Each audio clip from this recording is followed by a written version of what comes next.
পাকিস্তানকে আন্তর্জাতিকভাবে একঘরে করার ভারতের প্রধানমন্ত্রী নরেন্দ্র মোদীর দীর্ঘদিনের কূটনৈতিক অবস্থান নিয়ে নতুন করে আলোচনা শুরু হয়েছে।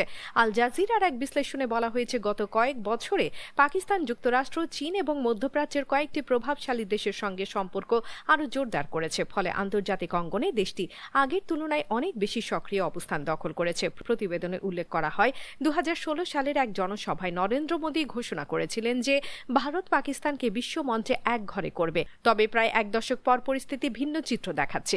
বিশ্লেষকদের মতে পাকিস্তান এখন চীন সহ একাধিক শক্তিশালী দেশের ঘনিষ্ঠ মিত্র হিসেবে নিজেদের অবস্থান আরও শক্ত করেছে। একই সঙ্গে যুক্তরাষ্ট্রের সঙ্গেও তাদের সম্পর্ক উন্নতির দিকে এগোচ্ছে। সম্প্রতি মার্কিন প্রেসিডেন্ট ডোনাল্ড ট্রাম্প পাকিস্তানের প্রধানমন্ত্রী শেহবাজ শরীফ এবং সেনা প্রধান আসিম মুনিরের সঙ্গে বৈঠক করেছেন।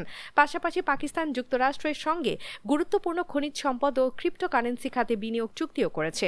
এসব পদক্ষেপ ইসলামাবাদের কূটনৈতিক অবস্থানকে আরও দৃঢ় করেছে বলে প্রতিবেদনে উল্লেখ করা হয়। চীনের সঙ্গে পাকিস্তানের গভীর প্রতিরক্ষা ও অর্থনৈতিক সহযোগিতা দেশটির কূটনৈতিক অগ্রগতিতে বড় ভূমিকা রাখছে। একই সঙ্গে মধ্যপ্রাচ্যের কয়েকটি দেশের সঙ্গেও পাকিস্তানের সম্পর্ক সাম্প্রতিক সময়ে আরও ঘনিষ্ঠ হয়েছে।